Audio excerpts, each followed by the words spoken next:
તો સ્વાગત છે આજ મારા એક નવા વિડીયોમાં। તો જો આજે અમે બનાવવાના છે સળગવાનું શાક। તો એમના માટે પહેલાં તો મેં સરગવો કાપીને ધોઈને સરસ કુકરમાં બાફા મૂકી દેશે। તો ચાલો આગળ સરગવાનું શાક કઈ રીતના અમે બનાવીએ છીએ તે તમારી આગળ શેર કરીશ। તો મારા વિડીયોમાં આગળ જોડાયેલા રહેજો। તો હવે આપણે એમાં નાખવા માટેના મસાલા કરવાના છે। તો પહેલાં તો મેં જો આ રીતના એક ડુંગળી નાની એવી પીસ વાળી લીધી છે અને બે નાના એવા ટમેટા સુધારી લીધા છે। તો હવે આપણે છે ને આને ગ્રાઇન્ડ કરીને ઝીણો ક્રશ કરવાનો છે। આ રીતના બધું ખમણી લેવાનું છે। તો ચાલો આપણે છે ને બધું ગ્રાઇન્ડ થઈ ગયું છે। જો આ રીતના પીસી લીધું છે, ગ્રેવી જેવું બનાવી લીધું છે। અને હવે આપણે એના થોડોક ચણાનો લોટ નાખવાનો છે। એના માટે મેં જો ને 1 ચમચી નાની એવી છે ને એ ચણાનો લોટ લઈ લીધો છે। તો હવે આપણે એને પાણી નાખીને ઓગાળી દઈશું, કારણ કે અમે ચણાનો લોટ નાખી ઘણા આમાં સેવ પણ નાખતા હોય, તો અમે તો ચણાનો લોટનો ઉપયોગ કરીશું।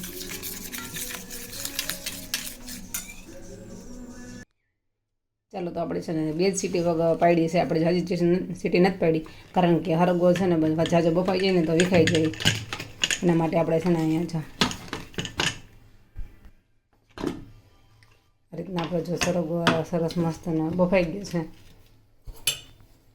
જે આખો છે એટલે વાંધો નથી, જો ઘણા નથી 2 સીટી પાડી છે। આ રીતના સરગવો બાફી લેવાનો છે।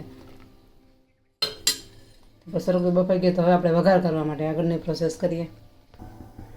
ચાલો તો વઘાર કરવા માટે આપણે જો કઢાઈ છે ને ગેસ ઉપર મૂકી દીધી છે ને એમાં 2 ચમચી તેલ પણ નાખી દીધું છે।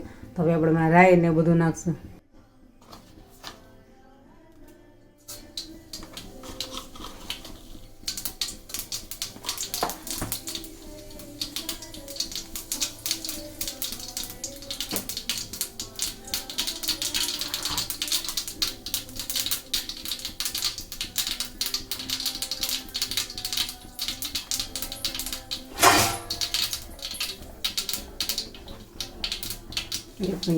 નાખી દઈશું અને જે આપણે જે સરગવાનું પાણી હતું ને એ પણ આપણે નાખી દઈશું।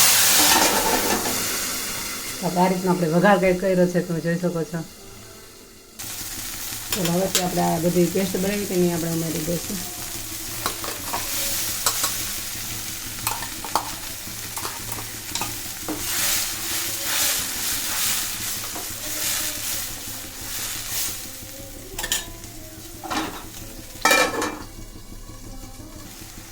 હવે આપણે કરવાના છે એમાં મસાલા। તો એના માટે જો આપણે અહીંયા 1 ચમચી ધાણા જીરું નાખવાનું છે,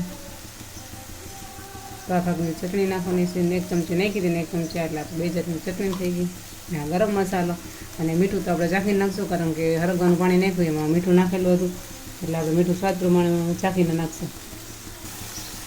તો જે આ રીતના ગ્રેવી બની ગઈ છે, તમે જોઈ શકો છો। હવે આપણે એમાં ઉમેરવાનો છે ચણાનો લોટ જે ઉગેલો હતો નહીં।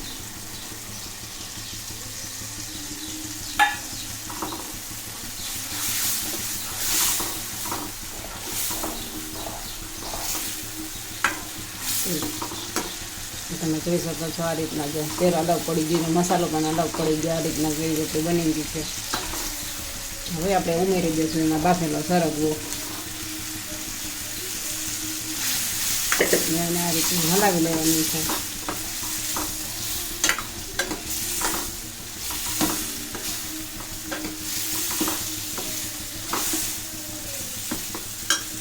હવે આપણે થોડુંક રસો રાખવો હોય તો આપણે પાણી ઉમેરી શકો, નકર તમે આમને અમે આને ખાઈ શકો રોટલી સાથે।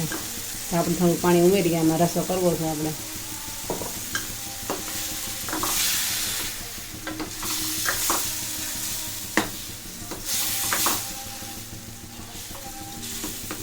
આપણું આ શાક બનીને તૈયાર થઈ ગયું છે। હવે આપણે ઉપરથી નાખવાના છે એમાં ધાણા,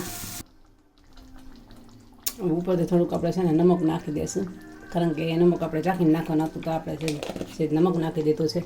અને હવે આપણે નાખવાના છે ધાણા। તો આપણા 4 સભ્યનું શાક બનીને તૈયાર થઈ ગયું છે। મિત્રો, જો તમને આ શાકની રેસીપી જો સારી લાગી હોય તો અમારી વિડીયોને લાઈક કરી દેજો, શેર કરી દેજો અને અમારી આ ચેનલને સબસ્ક્રાઈબ કરી દેજો।